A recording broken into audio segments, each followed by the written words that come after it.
नीचे ससुराल ऊपर मायका। ये कहानी है शर्मा परिवार की। वो अपने पुश्तैनी मकान को छोड़कर आज नए नए गणपति अपार्टमेंट में शिफ्ट होने वाले थे। वो होता है ना, हर तीसरे घर पर कोई ना कोई ऐसा ज़रूर होता है जो बिना मुहूर्त देखे कोई काम नहीं करता। ऐसी ही थी हमारी सुलोचना जी। सुलोचना के निकाले समय के अनुसार सभी तैयार होकर निकलने के लिए दरवाजे पर खड़े हो जाते हैं। सब तो यहाँ है, फिर सूची कहाँ मर गई। 11 बजने में बस 5 मिनट बाकी है। 11:01 से राहु काल लग जाएगा। हमें इसी 5 मिनट में ही गणपति अपार्टमेंट पहुँचना होगा।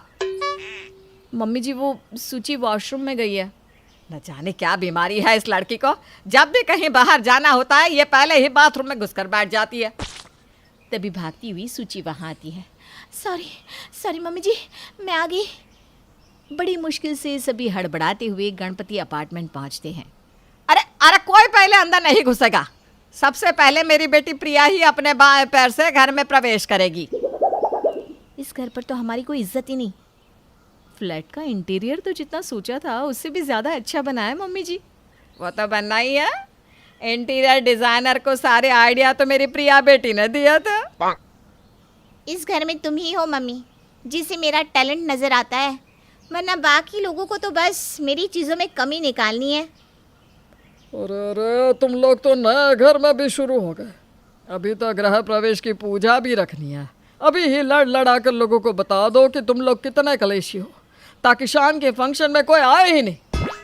इस जगह पर हम नए हैं तो कम से कम कुछ दिन तो इस घर में सुख शांति बनाए रखो, वरना सब सेक्रेटरी को कंप्लेंट करके हमें यहाँ से निकलवा देंगे।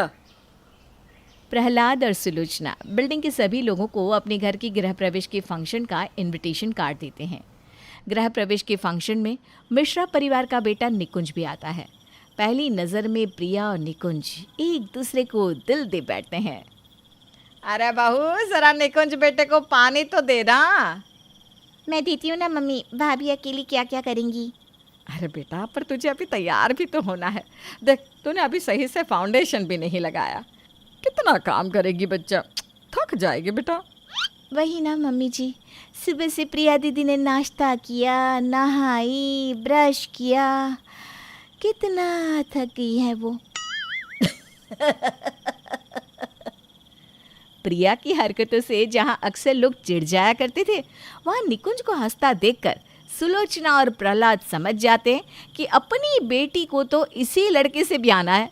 रात की गृह प्रवेश के फंक्शन के बाद सुलोचना प्रिया से कहती है, भाग भाग कर काम कर रहा था निकुंज, मानना पड़ेगा, लड़का तो 1 नंबर है। क्या बोलती हो बहू? बहुत बहुत ही अच्छा लड़का है मम्मी जी। मैं तो कहती हूँ फ़ौरन प्रिया दीदी के लिए उनसे बात कर लीजिए, इससे पहले कि लड़का हाथ से निकल जाए, बेटी अपने घर चली जाए, वही अच्छा है। क्यों, है ना रवा? हाँ मम्मी जी, तो फिर ठीक है। अच्छे दिन आते ही मैं निकुंज के परिवार वालों से प्रिया के रिश्ते की बात चलाती हूँ। ये सुनते ही रमा और सूची की खुशी का कोई ठिकाना नहीं रहता। प्रिया दीदी को बिस्तर पर ही चाय का कप तक पकड़वाना पड़ता था।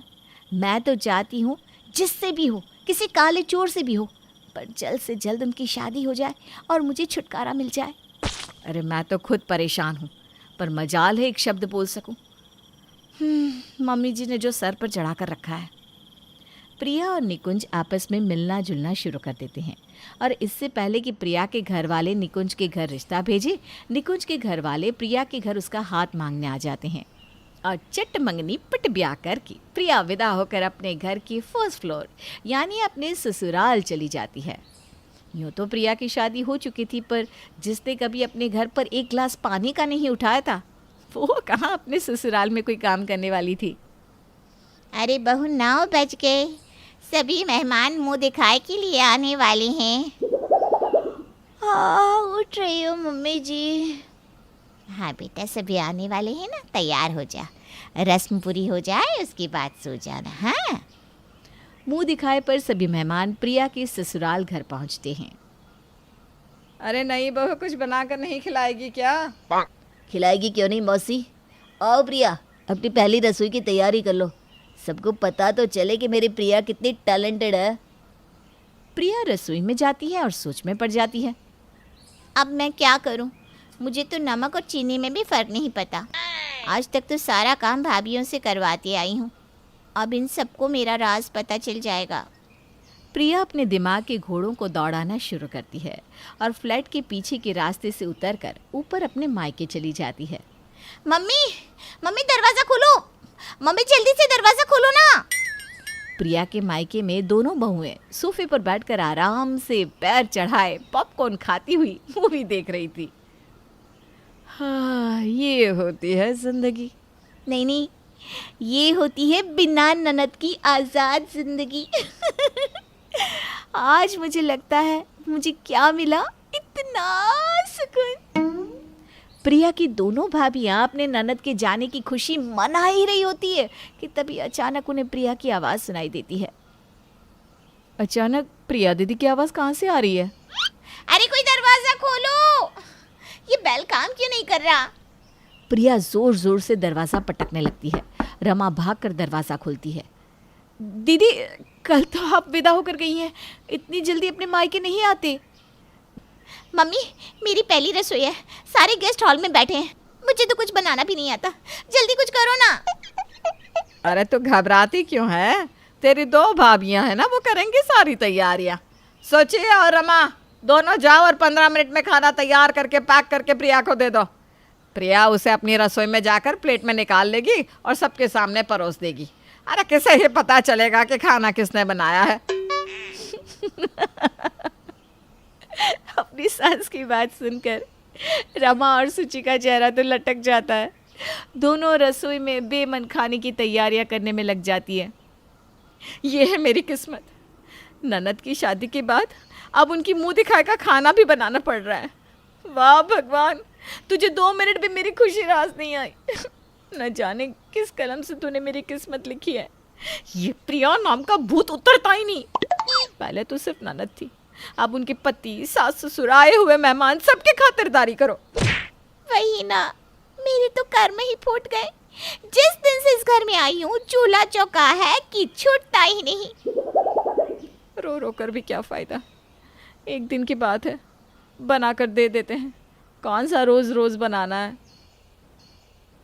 क्या ये सही में एक दिन की बात थी?